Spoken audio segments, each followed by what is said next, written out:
My husband laughed that night, but not with me, with her, at our anniversary party. People were watching.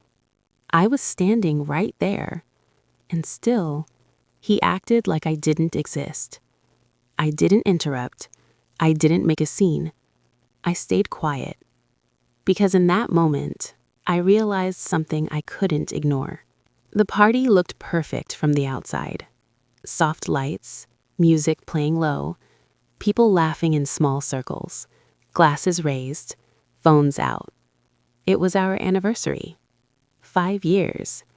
Everyone kept saying how lucky I was. I stood near the entrance for a moment, adjusting my dress, reminding myself to smile. I could already see him across the room, my husband, talking to someone I couldn't see clearly yet. He laughed. Not a polite laugh, not a forced one. The kind of laugh he used to save for me. I walked closer. That's when I saw her. She was standing just a little too close, not touching him, not leaning in, just there, comfortable, familiar. He didn't step away. I stopped walking. People moved around us, unaware. Someone brushed past my shoulder. Another guest waved at him, congratulating us. He nodded, still smiling. At her. Not once did he look back. I waited. This is usually the moment, I thought, when a husband notices his wife standing alone at her own anniversary party, when he turns, when he reaches out, when he fixes it. He didn't. Instead, he shifted his body slightly, subtly, placing himself. I moved closer. Not toward him, toward the crowd. From where I stood, I could hear fragments of conversation now. Laughter, glasses clinking, someone asking how long we'd been married. He answered, without looking at me. 5 years, he said easily. She smiled. Not politely, not awkwardly, like someone who already knew the answer. I noticed how naturally she stood beside him, not leaning in, not stepping back, just perfectly placed, as if she'd done this before. Someone handed her a drink. She accepted it without asking whose it was. My husband noticed the glass was almost empty. He reached out automatically and refilled it. Still didn't look at me. I waited again. Another moment where he might realize, where he might turn, catch my eye, say my name. He didn't. Instead, he lowered his voice, not enough to whisper, just enough to exclude. I couldn't hear the words, but I could see the shift, the way his shoulders angled inward, the way his smile softened. That smile hadn't been for me in a long time. I took another step closer, close enough now to hear her laugh quietly at something he said, close enough to see his hand rest briefly on the back of her chair. Brief, casual, like it meant nothing, like it meant everything. That's when it stopped feeling uncomfortable and started feeling familiar. I scanned the room. A few guests were pretending not to watch anymore. One woman avoided my eyes completely. Another glanced at me, then quickly looked away. They saw it too. This wasn't a misunderstanding. It was being I didn't move when they did. They stepped slightly away from the crowd, closer to the edge of the room. Not hiding, just far enough to feel private. I stayed where I was. From here, I could hear them now. Not clearly, not everything, but enough. She still likes it this way, he said quietly. She laughed under her breath. Some things never change. I felt my stomach tighten. That wasn't small talk. That wasn't harmless. That was familiarity. He smiled again, the same soft smile, and for the first time that night, he said her name. Not loudly, not proudly, casually, like it belonged there. I didn't know why that mattered so much, but it did, because he hadn't said my name once all evening. She responded immediately, without hesitation, like she was used to answering him, like she'd done it 100 times before. They spoke about something I wasn't part of, a place, a memory, remember when? I didn't hear the details. I didn't need to. The tone told me everything. That's when I realized this wasn't a coincidence. It was continuation. I didn't walk toward them. He walked toward me, slowly, carefully, like someone approaching a fragile situation, not a person. "Hey," he said. Just that. Not my name, not an apology, just a word meant to test the ground. I looked at him the way you look at someone when you're deciding whether the truth is worth hearing. Behind him, she stayed where she was, close enough to watch, far enough to pretend she wasn't listening. "Are you okay?" he asked. The question felt rehearsed, not concerned, not confused, prepared. "I'm fine," I said. It wasn't a lie, it just wasn't the full story. He nodded, relieved too quickly, like that answer was all he needed, like he'd been hoping I wouldn't ask anything back. He glanced over his shoulder at her, just for a second, but I saw it. I always had. "You remember her," he said quietly, not asking, telling.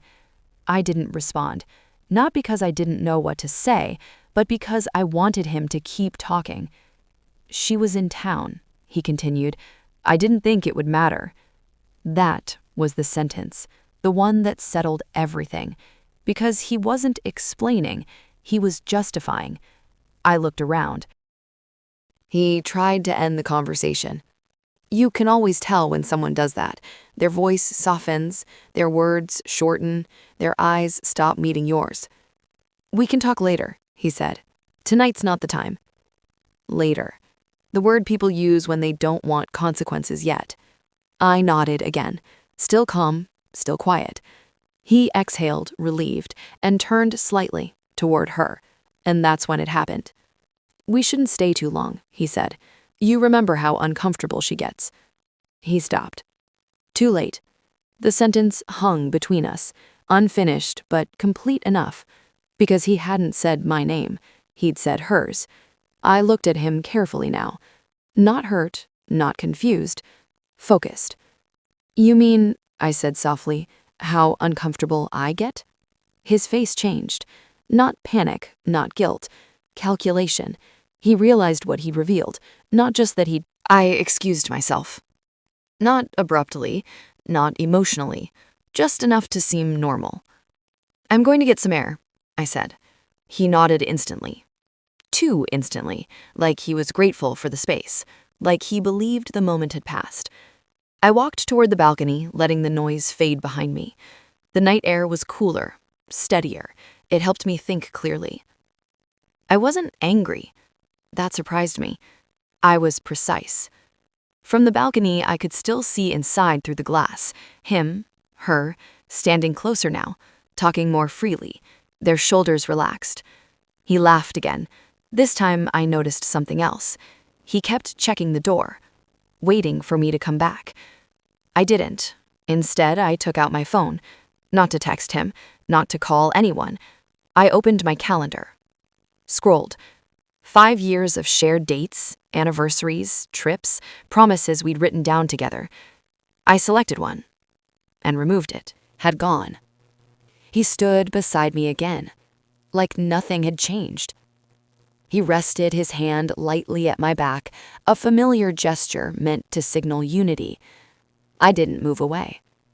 I didn't lean in either. Someone congratulated us again. "Beautiful party," they said. "You two look great." I smiled. "Thank you," I said. "It meant a lot to host it." Just that. Not we, not us. He glanced at me, confused for half a second. Then the moment passed. But others noticed. The way I spoke, the way I stood, the space I kept. She noticed too. Her eyes moved between us more often now, searching for reassurance she wasn't getting. His mother approached. "You okay, dear?" she asked me quietly. I met her gaze. Calm. Steady. "I'm very clear," I said. She paused, then nodded and stepped away. That's when I realized the room had shifted, not because of what I said, but because of what I didn't. The drive home was quiet. Not uncomfortable, just honest. Streetlights passed over the windshield in steady intervals. He kept his eyes on the road longer than usual, like he was preparing something in his head.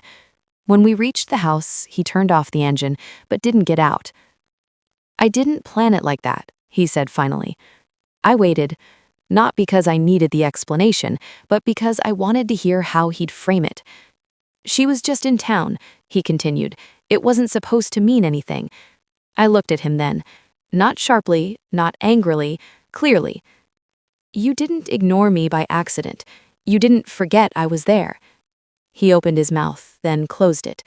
I kept going. "You didn't protect me. You protected the situation." Silence filled the car. He tried again. "I didn't think you'd notice." That was the truth, and it landed exactly where it belonged. I noticed, and I paid attention. I stepped out of the car. He followed me inside, still talking,